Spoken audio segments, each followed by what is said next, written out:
जय हिंद।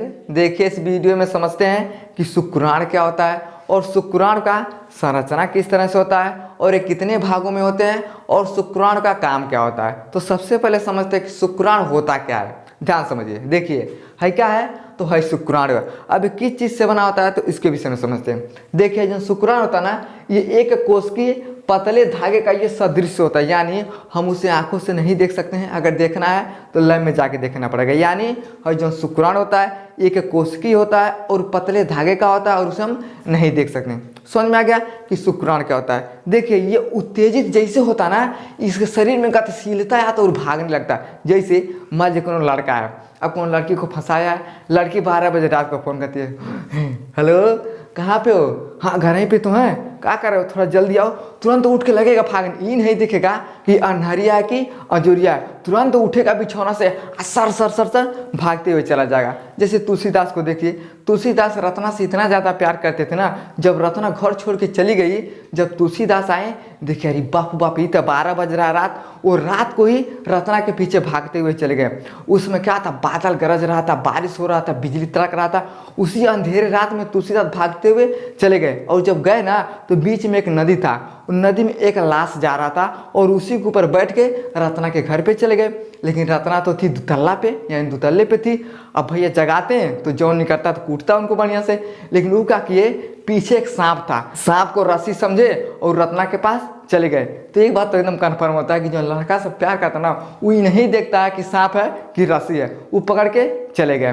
तो उसी तरह से जो शुक्राणु होता है ना, उसमें क्या होता है, जैसे उत्तेजना आता है ये क्या होता है, गतिशील हो जाता है। जैसे तुलसीदास के शरीर में क्या होगा, उत्तेजना आ गया कि हमारी रत्ना कहाँ चली गई, तो उनका शरीर गतिशील हो गया और वो भागते हुए कहाँ चले गए, रत्ना के पास चले गए। समझ में आ गया। उसी तरह से क्या होता है, ये शुक्राणु में होता है। लेकिन देखिए जो शुक्राणु होता है ना, ये 3 भागों में बटा होता है। अब उसके विषय में हम समझते हैं। देखिए पहला होता है शीर्ष सिर, दूसरा होता है मध्य भाग, तीसरा होता है पूंछ। क्या होता है तीसरा होता है पूंछ होता है। जैसे है क्या है, मुंह है, पेट है, नीचे पैर है, 3 भागों में हमारा भी शरीर। उसी प्रकार से जो शुक्राणु होता है ना, ये 3 भागों में होता है। पहला होता है शीर्ष, दूसरा होता है मध्य भाग, तीसरा होता है पूंछ। अब हम समझते हैं कि शीर्ष का काम क्या होता है। चलिए समझते हैं। देखिए जो सिर होता है, यानी जो शुक्राणु होता है, शुक्राणु के जो सबसे ऊपर वाला भाग होता है उसे हम क्या बोलते हैं, एक क्रोमोसोम बोलते हैं। समझिए है बीच वाला क्या है, इसे हम बोलते हैं केंद्रक। और केंद्रक के ठीक ऊपर यानी कपार के सबसे ऊपर वाले भाग पे क्या पाया जाता है, एक क्रोमोसोम पाया जाता है। अगर आपसे कोई पूछता है कि एक क्रोमोसोम किससे बना होता है, देखिए ये गाल्गी कॉम्प्लेक्स से क्या होता है, एक क्रोमोसोम का निर्माण होता है। अब डिटेल में समझते हैं कि एक क्रोमोसोम का काम क्या होता है। देखिए क्या करता है, ये अंडाशय के पास जाता है, यानी यहाँ पे समझिए, देखिए इसका काम क्या होता है, ये निषेचन के समय अंडे के पास क्या करता है, जाता है और जो उसके चारों तरफ से जो झिल्ली होता है उसको गला के और बच्चे को जन्म करने में ही सहायता करता है। ये समझिए, मान लीजिए हाई हो गया अंडा, क्या हो गया, ये अंडा हो गया। आप अंडा खाते हैं ना, तो जब अंडा खाइएगा तो जब उसको फोड़िएगा तो देखिएगा अंडा के ऊपर ना एक पतला सा झिल्ली होता है। आप ध्यान से फोड़िएगा और फिर देखिएगा ना तो अंडा के ऊपर पतला सा झिल्ली होता है। उसी तरह से अंडाशय में भी होता है। अब समझिए, मान लीजिए एक क्रोमोसोम क्या करता है, जाता है। अब जैसे यहाँ पे जाता है ना, यहाँ से आएगा, यहाँ से आएगा, यहाँ से, यानी चारों तरफ से जाता है, तो इस पर क्या होता है, एक पतला सा इसे झिल्ली होता है। ये जो झिल्लिया होता है ना, इसको आने नहीं देता। और जैसे जाता कहता झिल्लिया, चाचा कहाँ तुम ही हरियन, तो ये कहेगा हम ही आते हैं। और जैसे जाएगा तो जो झिल्लिया रहेगा, झिल्ले को क्या करेगा, ये छेद देगा। छेद देने के बाद ये अंडाशय में घुस जाएगा और जैसे अंडाशय में घुस जाता है तो क्या करता है, जो झिल्ली होता है उसको क्या करता है, गलाकर और निषेचन में सहायता करता है। तो ये किसका काम होता है, तो ये एक क्रोमोसोम का काम होता है। समझ में आ गया। अब उसके नीचे आइएगा, यानी मध्य वाला, यहाँ पे देखिए ये मध्य वाला होता है। और इसी में क्या होता है समझिए, देखिए जो मध्य वाला होता है ना, शीर्ष के नीचे होता है और इसी में माइटोकॉन्ड्रिया होता है। माइटोकॉन्ड्रिया किस में होता है, देखिए ये मध्य वाले भाग में क्या होता है, ये माइटोकॉन्ड्रिया होता है। और एक सेंट्रियोल होता है, सेंट्रियोल से 1 महीने बाद एक काशभिका निकलता है और उस काशभिका को एक्सल फिलामेंट बोलते हैं। क्या बोलते हैं, एक्सल फिलामेंट बोलते हैं।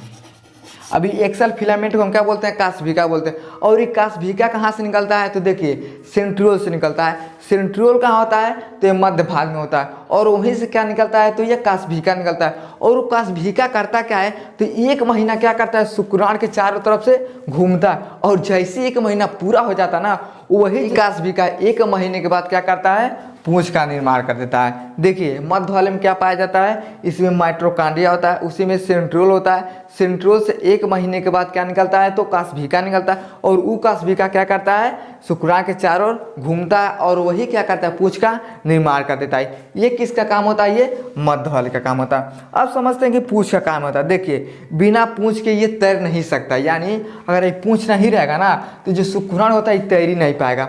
अब मछली को देखिए, समझिए, है देखिए क्या हो गया, ये हो गया बाबू मछली, है क्या हो गया, मछली हो गया। अब मछली क्या करे, पंख नहीं रहेगा, पूंछ नहीं रहेगा, ये मछली तैर पाएगी पानी में। मछली देखिए ऐसे से करके तैरती है, किसके सहारे तैरती है, तो ये पूंछे के सहारे से तैरती है। अब मछली को मार के ला दीजिए, कहिएगा आज चाचा आज तब पाल्टी है, ढाई के उसको काट दीजिए पूंछिया, पूंछे काट के उसको पानी में फेंकेगा, वो तैर पाएगी, नहीं तैर पाएगी। यानी जो मछली का जो पूंछ होता है ना, ये क्या करता है, उसको तैराता है। अब गाय भैंस को देखिएगा, अगर जैसे माछी भन भनाएगी, पूंछे उठाई के झपड़ देगी, माछी उससे मर जाती है। तो जो मछली होती है ये पूंछ क्या करता है, उसको तैराने का काम करता है। उसी तरह से हर जो शुक्राणु होता है ना, ये क्या करता है, तो जो पूंछ होता है यही इसको क्या करता है, गति देता है। यानी जैसे उत्तेजना बढ़ता है उसको क्या करता है, गतिशील कर देता है और क्या करता है, भागने लगता है। यानी जब मेल और फीमेल संबंध बनाते हैं ना, तो जो स्पर्म निकलता है उसमें क्या होता है, शुक्राणु होता है। और उस शुक्राणु जो पूंछिया होता है ना, पूंछिया को वजह से क्या करता है, तैरते हुए चला जाता है। ये किसका काम होता है, तो ये पूंछ का काम होता है। एक बार फिर समझिए, देखिए हजन सिर होता है, ये क्या करता है, देखिए जो अंडाशय होता है, अंडाशय के चारों तरफ क्या होता है, झिल्ली होता है। और यही जो एक क्रोमोसोम होता है झिल्ली को छेद देता है और जैसे अंदर जाता है ये क्या करता है, निषेचन करने में सहायता करता है। ये किसका काम होता है, ये सबसे ऊपर वाले का काम होता है। और जो मध्य वाला होता है उसमें क्या होता है, सेंट्रियोल होता है। सेंट्रियोल से 1 महीने में जो कास्बिका होता है वो क्या करता है, शुक्राणु का ये चारों तरफ से घूमता है और 1 महीने पूरे हो जाने के बाद क्या करता है, ये पूंछ का निर्माण कर देता है। और जो पूंछ होता है उसको क्या करता है, ये गति देने का काम करता है। तो ये हो गया शुक्राणु का संरचना, उसका नाम और काम। और शुक्राणु कितने भागों में होते हैं, तो ये 3 भागों में होते हैं, शीर्ष वाला हो गया, मध्य वाला हो गया और ये पूंछ हो गया। आई होप आपको समझ में आ गया होगा कि शुक्राणु क्या होता है, शुक्राणु का संरचना किस तरह से होता है और इसका काम क्या होता है और कितने भागों में बटे होते हैं। समझ में आ गया तो वीडियो को लाइक शेयर सब्सक्राइब जरूर करें। जय हिंद।